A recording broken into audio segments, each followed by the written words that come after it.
আরু এসো এসো বসো, মহারানী বসেন, আসেন আসেন আসেন না, আপনি আসেন, আপনার বাবাকে দেখানো যাবে না, আপনি আসেন। এই ভাত, এই যে খাবারগুলো আপনাকে আমি দিচ্ছি, এর মধ্যে কত পার্সেন্ট করে আপনি খাবেন দেখান, আর চুলে একটুখানি ইয়ে পরে আসেন। আচ্ছা ইয়ে করে আসেন, এসো এমনি বসো মা, জামা ঠিক করো।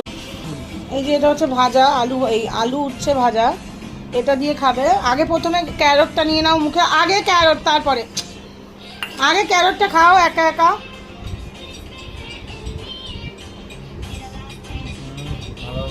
ও তো কি বলে ওটাকে, কে যেন খায়, আরে কি যেন বলে, খরগোশ। তো আজকে অনেক কিছু লাঞ্চে আছে, কিন্তু এগুলো একা ওর না। এটা হচ্ছে আলু উচ্ছে ভাজা, এটা হচ্ছে একদম মানে একটু গাজর ছিল, গাজর আলু দিয়ে কাতলা মাছের ঝোল, চাটনিটা তো আছেই।